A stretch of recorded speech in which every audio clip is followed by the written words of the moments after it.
Yo, welcome back to another episode of On Spot Sports. I'm Jack, and today's episode we're joined by current professional hockey player Trey Fischer. Trey just finished his first season of professional hockey with the Kalkaska Battlers in the Michigan Independence Hockey League, as well as getting a little stint in the Federal Prospects Hockey League with the Port Huron Prowlers this year. But before he went pro, he played junior hockey in the GMHL and the PJHL and the KIJHL, and he also grew up in Chilliwack, BC, Canada, British Columbia over there. So I'm excited to dive into what youth hockey was like for you, what junior hockey was like, and then jumping into the pro game. And I know we've met each other a lot of times throughout free agent camps and all that, and played you this year in the mill. So I'm excited to hop into all that. But first, like welcome to the show, Trey Fischer. Yeah, thanks, man. Thanks for having me. It's a pleasure to be here.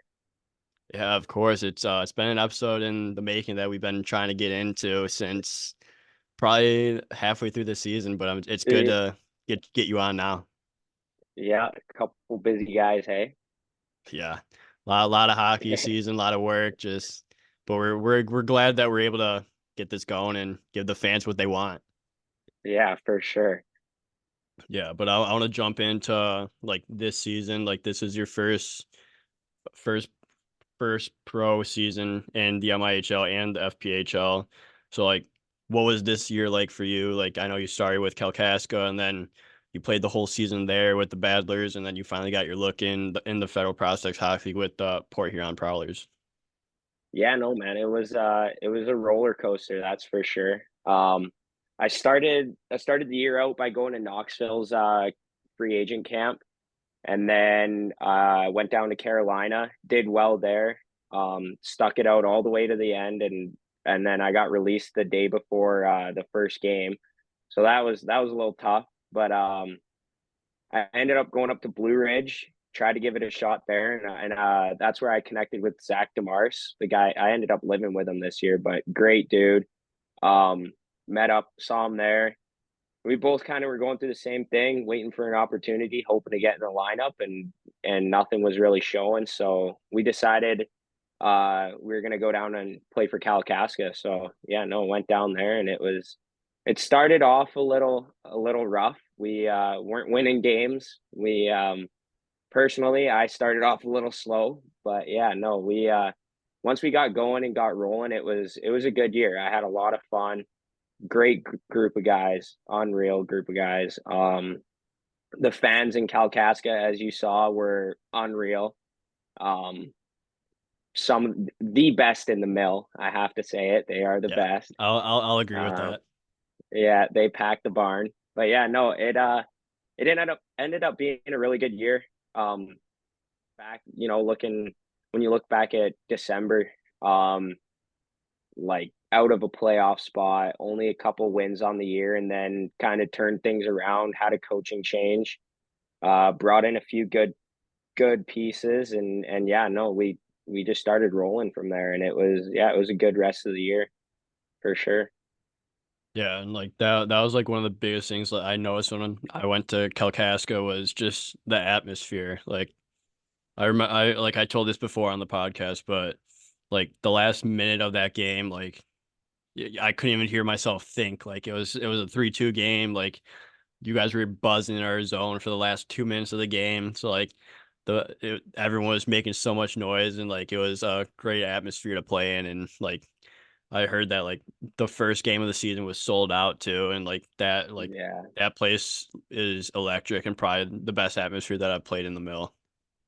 yeah, for sure, man. Yeah, they come out and support us every game, which is awesome. Like, and then after we do like the signings and stuff, there's tons of kids that just it's like we're NHL players, man. It's Yeah. it's it's really cool. It's really cool spot.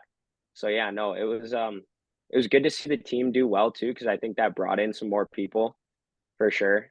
Um, and yeah, man, it's awesome there. I Nothing but great things to say about it. The owner, Andrew Dibble, great dude, does whatever for the boys to help you out and be prepared and comfortable and all that. And yeah, no, it is definitely a great spot to play at. Yeah, that's sick. And like you go in and you go into an expansion team, and so you don't know what you're gonna expect, what it what to expect when you're going to an expansion team. But like you guys end up making the playoffs, and end up just having a solid season for a first year team. It's like, what were some of the things that you learned from playing in the mill that really helped you like develop and then like get that foot in the door in the Fed the last game of the regular season? I think the biggest thing for me was learning like the mental resilience side of it, Yeah, like the mental preparation, you know, that that was something that I never really faced before playing juniors and minor hockey and stuff. And yeah, no, that was probably the biggest learning curve. Um, but then all the small things, like learning how to be a pro, how to treat your body, eating right, working out, making sure you're stretching, all the little things, right? Like yeah, um those were crucial.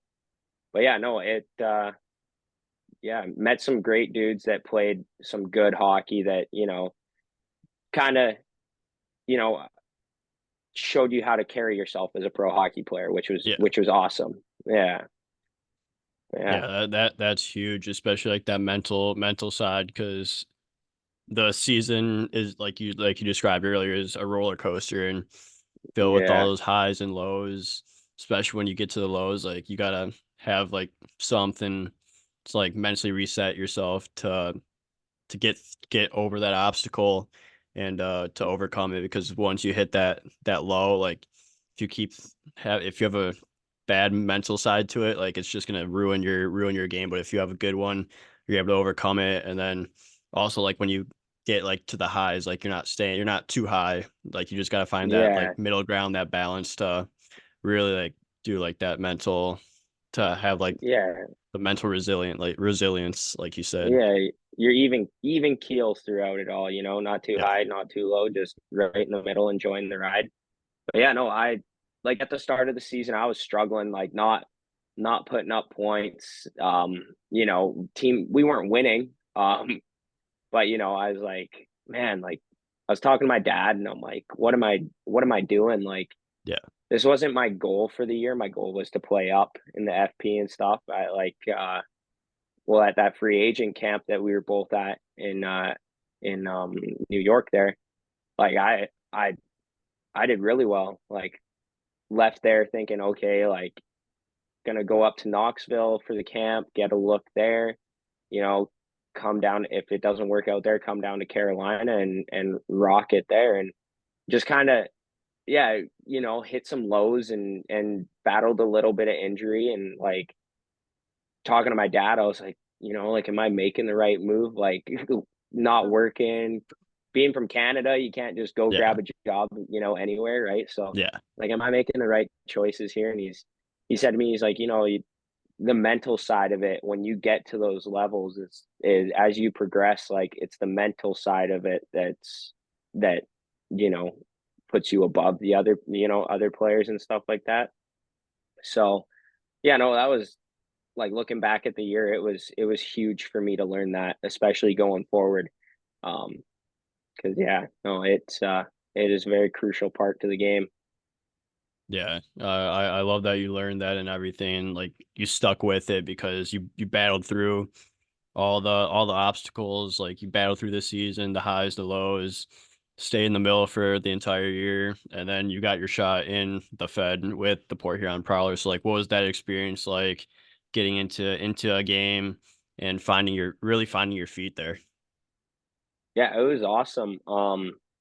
Yeah, I got down there early Thursday morning, practiced with the team, and right away I felt really comfortable. I felt like I could play at that level. Um, and then so Friday they had the home game. That was a sick experience. The show they put on is unreal. Um, the team was super inviting. All the boys in the locker room, walking in, they're introducing themselves. Hey, do you need anything? Um, yeah, that was awesome.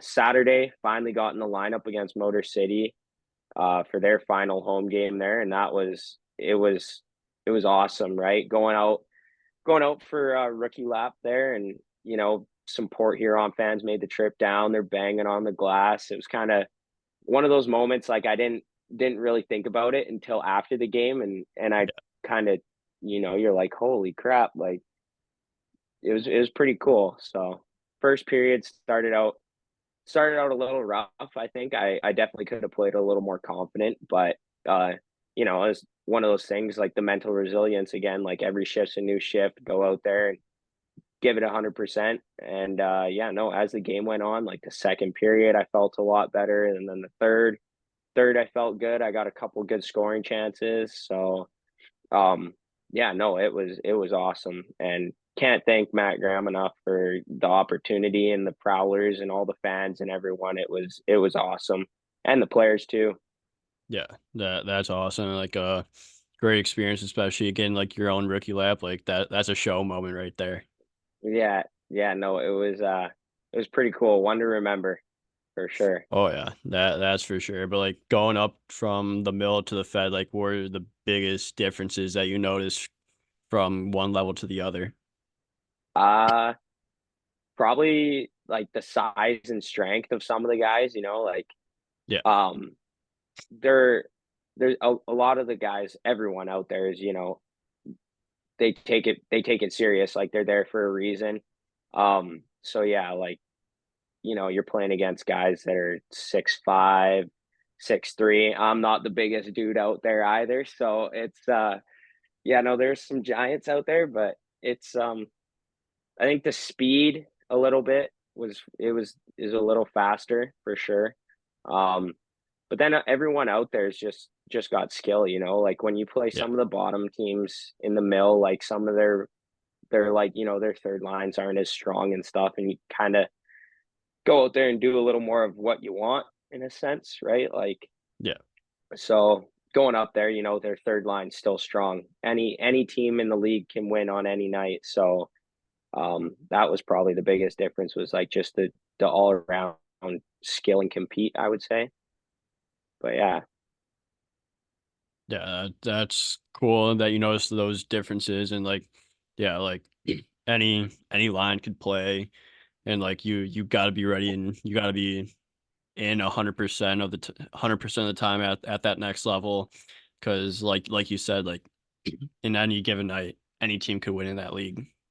Yeah. Well, and the structure too, like thinking about it now, yeah, this like these teams play with structure. Yeah. In the mill you don't really always get to practice as much as you'd like. So the team systems and stuff might not be as like down pat. So um yeah, that was another big thing I noticed, like they know how to exploit you. And Yeah. if you're not doing your job or you're sleeping for a second, like the puck's in the back of your net. So A mistake, one mistake and it'll end up in the back of your net. They're that good.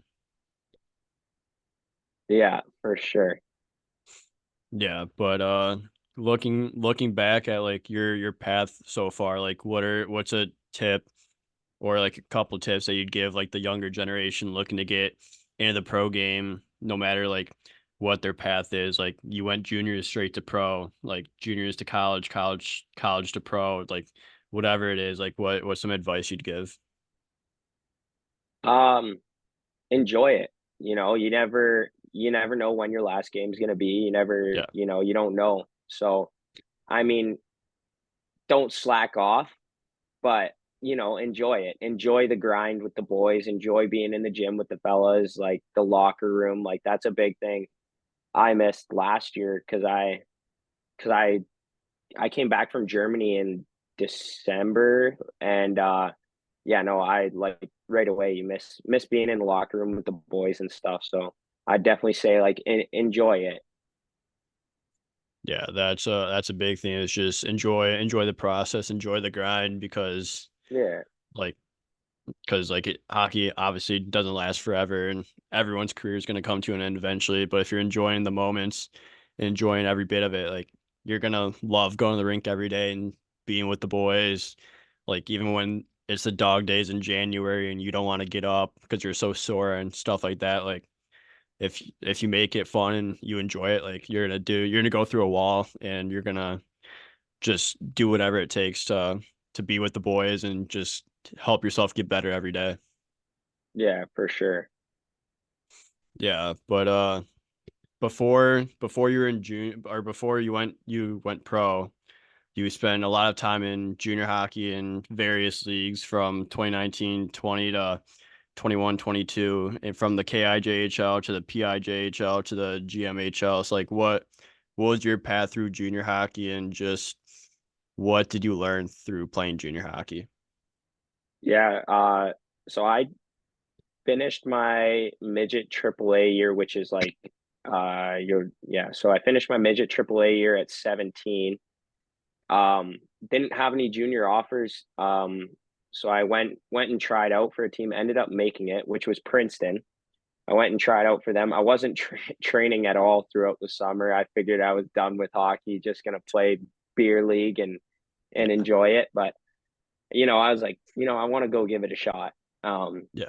so I went up. I lasted there for about 2 months, 2.5 months, and then I got let go for some junior A guys. So I came back home and just played like rec hockey, overager rec hockey, and then went back the following year to Princeton and made the team. And yeah, it was an awesome time, dude. Looking back at juniors, it's some of the most fun you'll ever have. Um, it's just like playing pro hockey, right? Yeah. But you're a little younger, a little less care in the world, A little less dumber. respons yeah, a little less responsibilities for Yeah. sure. But yeah, no, it was awesome, man. Like, just I was playing in a super small town. Um, so the whole town was behind us in Princeton. It was awesome.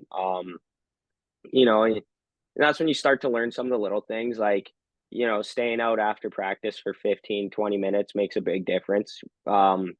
Working on your shot, all those Yeah. little things, which was one of the best parts about being out in Princeton was like the team.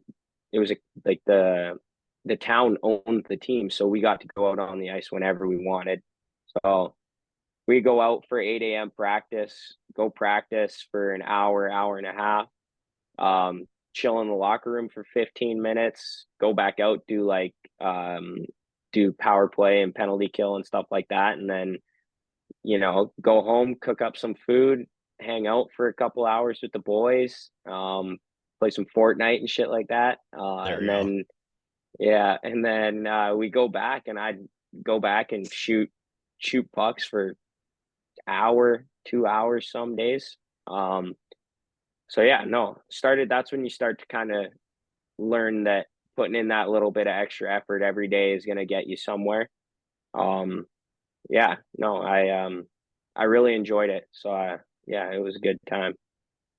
Yeah, it's the little details that matter at the end of the day. Like that's how you're gonna go up the levels, just focusing on those smaller details and really dialing them in and fine tuning them whenever you can to get them to even more to get your strengths even better, and then your weaknesses get them into strengths, and just to keep going from there. And like you were talking about earlier with like practice and like getting that extra practice, like I forgot to ask, like, but like with Kalkaska in the mill, like obviously you're not practicing every day and stuff like that. So like what did you do to help help go to practice and stuff, like when you guys didn't have team practice? Like what were you doing individually to help expand your skills? Yeah, no, me and Zach Demars would go out every day with Dallas Hurd. And we'd work on everything. Start out with just getting Dallas warmed up, so Yeah. working on my shot there, right? Get the goalies And warmed up. then We're happy with that. yeah, a couple right past his shoulder, but whatever. Keep him awake. Um, but That's yeah, one no, way. then yeah, then we just work on everything, individual skills, stick handling, uh, your shot releases, all those little things, flipping pucks, catching them, and then work on tips. Yeah, and then we do a bunch of, because you're not getting the practice in with the guys. We're doing a Yeah. bunch of like one-on-one battle drills and stuff, and it got some days it got pretty, not, I wouldn't say heated, but competitive, and And I mean, Zach's a good dude, so as soon as we got off the ice, we're all good. Yeah. But yeah, no, we'd go at it for a solid 15 to 30 minutes at the end of every day doing one-on-one stuff, whether it was out of the corner, in the slot, in the zone. But yeah, no, we tried to do as much as we could with the resources we had. Yeah. Um, it was nice to get a couple extra bodies out every once in a while. And then our assistant coach, Matt Delcor, would come out too and help us out. And yeah, no, I think it definitely helped my individual skill ability, I would say. I'm my greatest strength is my hockey IQ. So that doesn't really get to shine unless it's in a game or game like situation. So yeah, it was good to work on, the touches, the little moves, the different releases and stuff. So that was probably the biggest thing that came out of this year. Yeah, just the repetitions and putting in the work even when you don't have scheduled practice, like just doing stuff on your own, like that's gonna for like younger kids, like that's what's gonna get you to the next level is just putting that extra work in. Like I know like you don't have practice every day, but just getting out there, out on the ice whenever you can, or like doing like stick handling like in your garage, like stuff like that's gonna help your game tremendously and help you move up the levels. Yeah, for sure. And like it just kind of goes back to the mental resilience thing. Like, not every day you're gonna go out there and feel 100% Yeah, or even want to be there, right? Like there's days I go out there and I wouldn't hit the net for the first five shots, and I'm like, maybe we should just take a day off. And then, you yeah, kind of you have that mental resilience and you get going, and then it all snowballs, right? It goes into a game, and then that mental resilience from during the week and the touches you're getting and stuff all snowballs into the game, and it just that's when it clicks. So yeah. yeah. Yeah, and like same thing with you with not hitting the net for 5 minutes. Like 5 minutes go by and you haven't made a save yet, and you're like, "What the fuck is going on right now?" But like you Yeah. just stay in it and stay resilient, and like everything adds up. And then once you get into a game, like you got all the rust out at practice, so it's go time from there. Yeah, for sure. Yeah, but going back to junior hockey a little bit here, like what were some of your favorite places you played in junior hockey and like some of those favorite memories? Because there's a lot of memories from junior hockey. Yeah. I mean, Princeton was awesome spot to play. Like, great town. Penticton and Kelowna area is not far, so you go out there and go hang out by the beach for the day Yeah, and hit up Cactus Club on the water there and have a few beers with the there we go. boys and yeah, some lunch and stuff. It's a good time. But yeah, no, I ended up getting traded to Golden at the deadline, which is like end of January, I think. So I went out there and that was another sweet spot. You're right on the border of Alberta in the mountains. Another kind of skiing, snowmobiling, snowboarding kind of town. A lot of Aussie people there, so they go fucking nuts at the games. There Uh, we go. but yeah, no, one of uh Edmonton was an awesome spot too. That's kind of where I finished out juniors there in Enoch with the Tomahawks. I got an apartment with my buddy Devo out there for the year, and that was a sweet spot. We're 10-minute walk from Rogers Place. Oh, that's So sick. yeah, that was a sweet spot. But yeah, no, like my favorite rink I played in was probably Nelson.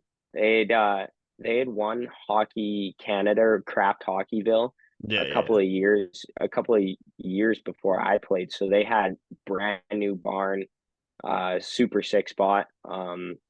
Kimberly and Fernie was always a good place to play there. They had a rockin' barn. They packed that place, and it kind of felt like Motor City's rink.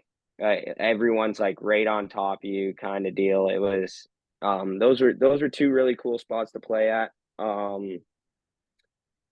Yeah, yeah, no, I'd say Kimberly and Fernie were two of the better ones. That's for sure. Yeah, that's sick. And like there's always great barns like that. And like the wildest barns are the best place to play in, especially when like you get all the fans that are just like amped up on the booze or whatever. Like it's gonna be a Yeah. rowdy time. Oh, oh yeah, yeah. Revelstoke was one of those spots too. They'd they they that was another ski town too. They had those crazy drunk Aussies, but they stack up their empty beer cans in the corner and make the beer tower.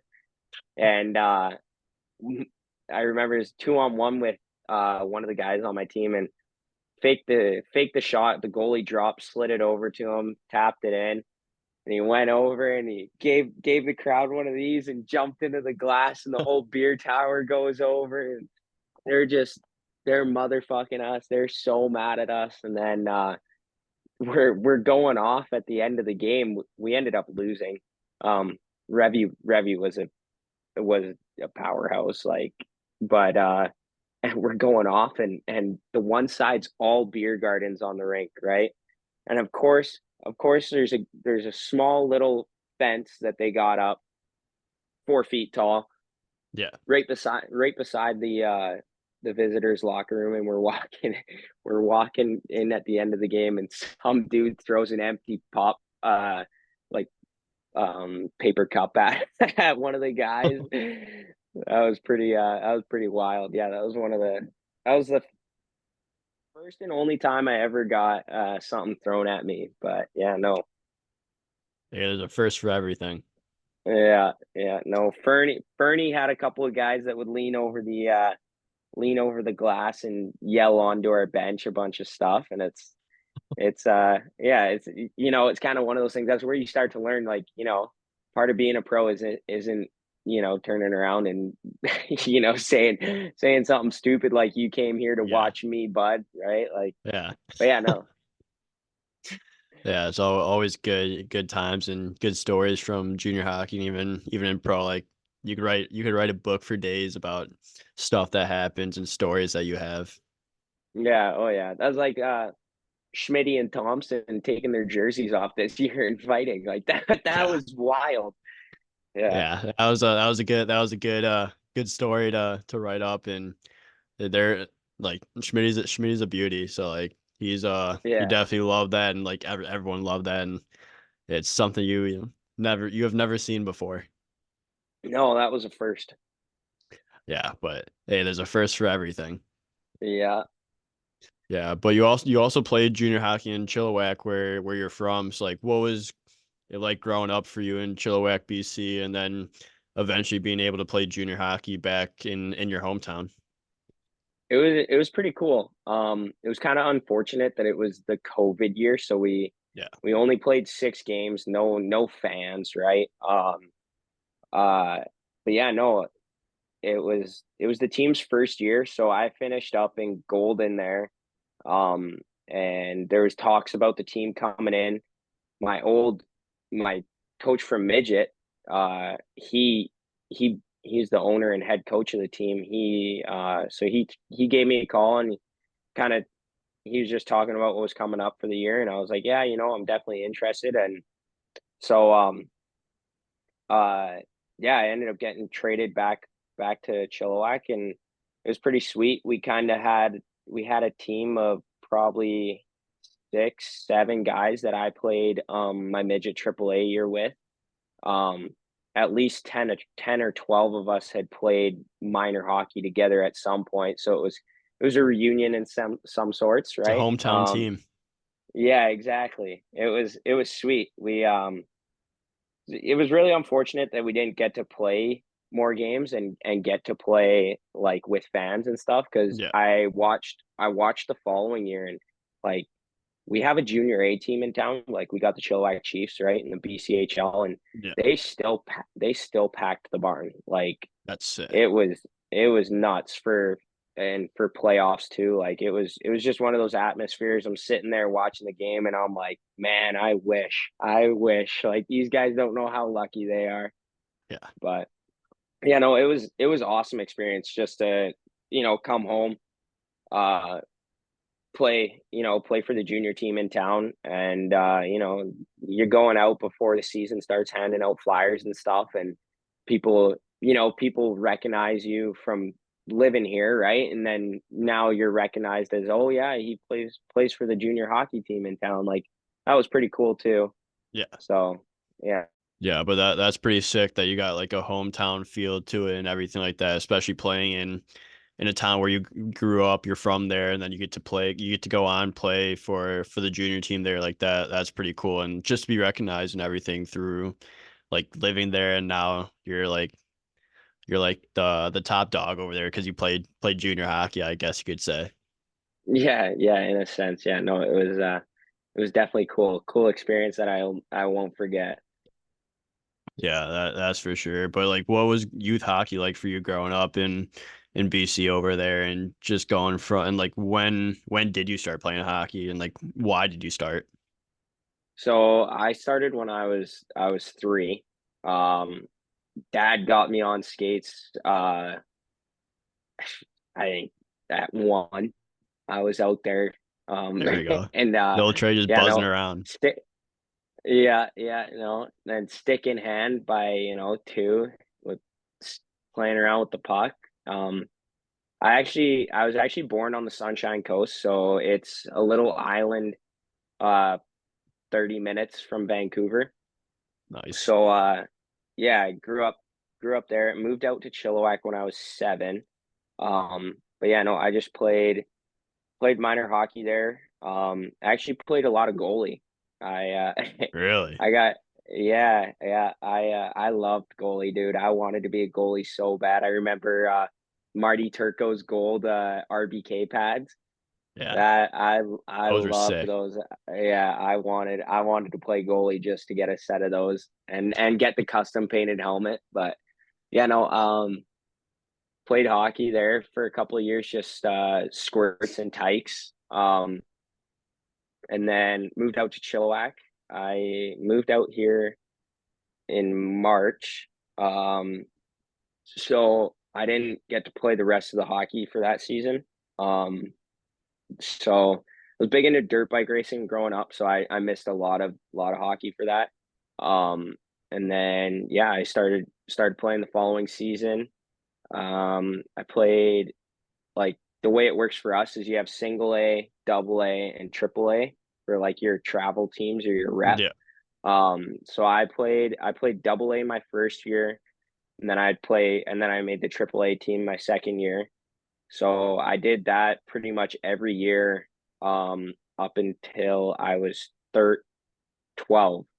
And then yeah, and then I was looking at going and maybe playing some academy hockey and stuff like that cuz dropped the dirt biking and got into the fully went in on the hockey. Um and then I yeah, ended up having some family stuff go down, so I just played like rec hockey from yeah, my 13-year-old year all the way until I was 16. So I just played like I didn't play competitive hockey really. I just played in Chilliwack here. You only play games, you'd practice maybe once a week. The Yeah. odd time you'd have 2 practices a week, but yeah. Um yeah, no, I just played that till I was 16, and then that was my final year of midget hockey, and I was like, you know what, fuck it, like let's go try out and see what we can do here, and yeah, no, I ended up making the top team, and I was one of those guys going into the year. I was a bubble guy. They weren't too sure if I was going to stay with the AAA team, and um, my stepbrother was the goalie, so they might have helped me out a little bit there. But um, yeah, no, I ended up starting off the year really hot, and it just um, kind of carried on from there. Like I had a few little dips and stuff, but it was yeah, it was awesome. You know, you get to play with your buddies. You go to school and um at that age, that's when people start kind of coming to the games and stuff and yeah, no, it was kind of the first taste. It was a small taste of what juniors was kind of like, and then Yeah. but yeah, no, minor hockey here was great. Like we have really good programs. I mean, if you want the best of the best, you go play in the CSSHL and stuff. So, but even just our minor hockey programs are really good. When you're playing on the rep teams, you're practicing 3 times a week, 2 games, sometimes even 3. The only tough part is driving out to Vancouver for a 7 o'clock game Yeah, on a it's on probably a pretty Tuesday tough. night. Yeah, Yeah, yeah. Hour drive out there. You got hour and a half, 2 hour game, and then hour drive back. You're not getting home till 11:30. And as a 16-year-old kid, it gets a little you get a little tired, get caught yeah. sleeping through some classes, but whatever. It's in the past. Like the teachers Yeah. will teachers forgot about it by now. Yeah. Yeah, no. I mean, I was never going to college anyway, so Yeah. I was like, wow, whatever. Catch up on some sleep. Yeah, why not? But like that's pretty cool that like how like youth hockey went over there and everything like that. And like that just proves that like doesn't matter like the path that you take, like as long as you like just keep putting the work in and you really want to move up the levels, like if you put your mind to it, like anything can happen. And it's just cool to just hear that part of the story, and just that like you went from youth hockey playing rec hockey and all that, then you went on to juniors, and now you're playing pro. So it doesn't matter what the path is, just Yeah. keep grinding and enjoying it. Yeah. No, for sure. When you look back at the journey, it's kind of crazy, but it's yeah, no, definitely something I wouldn't change. It's something that's kind of shaped me into who I am, and you learn a shitload of lessons along the Yeah, way. And honestly, those those few years where I was playing rec hockey, like um, kind of some of the kids don't really care as much. Some of the kids are just, have been playing hockey since they were 8 years old. They yeah, can't wait for it to be over kind of deal, right? And so, it tests some of the patience, but that's when it's moments like that where you kind of find the love for the game and the desire to, want more and whatnot. So that was yeah, no, that final year playing rec hockey at 15, that off season, I always grew up as a little bit of a bigger kid.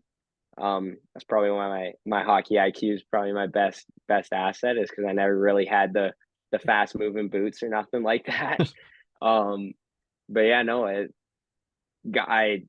I finished that year, and I watched my stepbrother play like double A hockey for the past 2 years and stuff, and I was like, you know what, like I want to compete again. Like yeah, I want to show up to the rink and have everyone around me, wanting to go win games, wanting to go get better, battle and practice and stuff like that. So I got my ass in the gym and got in shape for once in my life, and and it paid off. And it was one of those first tastes of, you put your mind to something you really want to yeah, do and work hard at it, and